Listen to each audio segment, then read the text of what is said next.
Paper is an almost mystical invention, used every day all around the world in a million different ways. Used for art, writing, music, learning, and so much more. Beyond what is able to be on the page, paper itself has amazing properties. The flat surface can be folded into limitless possibilities. The two-dimensional surface, when folded, can create magnificent three-dimensional shapes.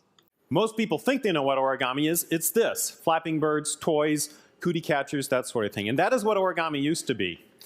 But it's become something else. It's become an art form, a form of sculpture, and turned out to have applications in medicine, in science, in space, in the body, consumer electronics, and more. Paper can be used to explain complex math, and math can be used to fold paper into more intricate shapes. Even the simplest ideas lend to our ability to understand complex mathematics. The study of folding paper has enhanced science in numerous ways, and even attempts to explain our understanding of our universe. We can only observe visible matter, shown here. The material that forms stars, planets, and entire galaxies. But this is only part of our universe.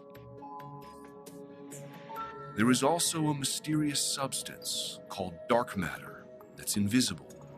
Gravity gathers and crumples together the dark matter sheet in places where ordinary matter is drawn to form galaxies and stars. Pleats in the sheet, called filaments, poke out from each galaxy, aligning its rotation with neighboring galaxies in a pattern, similar to an origami twist fold. It's a strong approximation that the universe forms like an origami model.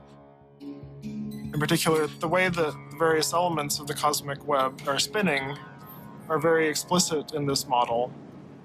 We see in the universe that neighboring galaxies tend to be rotating in the same direction, and that actually relates to this origami model. Ori, which means to fold, and kami, which means paper. Paper was originally brought to Japan by monks in the 6th century. At this time, paper was expensive, and folding paper was used solely for ceremonial and religious purposes. Over time, as paper became cheaper, origami was used more recreationally. But in the 20th century, a Japanese folder named Yoshizawa came along, and he created tens of thousands of new designs, but even more importantly, he created a language, a way we could communicate, a code of dots, dashes, and arrows. Origami has since become global, and the art, science, and community which is formed is bigger than we realize. My name is Yukiko Tosa, and I've been doing and folding origami for a long, long time, since I was a little girl. And now I'm a senior citizen, and I'm retired, and now I can share it with a lot more people in the time that I have.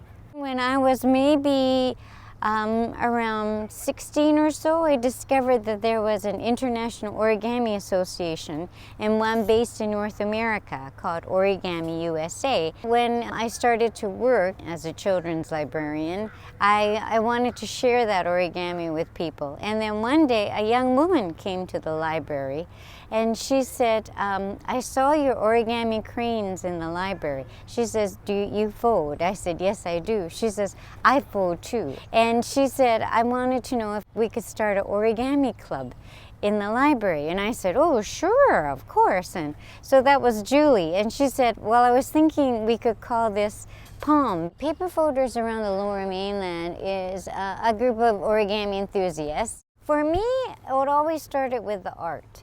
But at the same time, then, when I was teaching the young children, I realized that you could use it as an educational tool for teaching mathematics. You know, you're getting something that's flat and making it into 3D. It opens up the concept about how to use your hands, the dexterity of the hands, thinking about how points meet points, and then the mathematical component from moving from a square to a rectangle to a triangle, and then coming up with something at the end. And I think that it It really focuses the brain of the child into developing and thinking of new ideas that they can come up with to create something at the end, right? Well, when I was student teaching first couple of years, I was in a classroom of children, and one of the students, he wasn't very communicative, and he also wasn't literally or verbally open. But when I taught origami, it just opened up a whole new avenue for him, and I just thought, there's this other creative aspect in this young man. When I first heard about Gay Mero Gross, who's a wonderful, origami artist living in New York, and she did something called Storygami because she wanted to make it easier for the kids to understand origami, so she made it like a story. And being a children's librarian, stories are important in my life, and sharing it with children has always been fun. So when I was going to teach origami, especially to the children, I decided to incorporate the storygami element and make it into a story. And that's become a really nice, easy teaching technique for the kids to understand. Origami is not just from Japan. Origami is throughout the world. It's totally international. The study of folding paper has enhanced science in numerous ways. Robots which change functions, surgical tools, collapsible bulletproof shields, solar arrays, and so much more have all been enhanced by the art and math of folding paper. Being able to fold a structure into a compact form that later expands is highly useful in space development. This is common with large solar arrays that fold out in space just like a traditional hand fan. So NASA is working on origami techniques to fold and allow them to fit into a rocket. An engineer named Sean Choi from the University of Binghamton has created a battery using origami. Instead of using expensive materials and minerals found in batteries today, the origami battery is made of paper. One side of the paper is painted with a carbon-based paint, and the other side is coated in a nickel-based solution. Bacteria from dirty water is then used to generate the energy for the battery to store. This method would be highly useful for anyone working in remote areas with limited resources. The batteries cost 5 cents to manufacture, and they generate several microvolts, enough to run very low-powered biosensors that could improve healthcare in developing countries.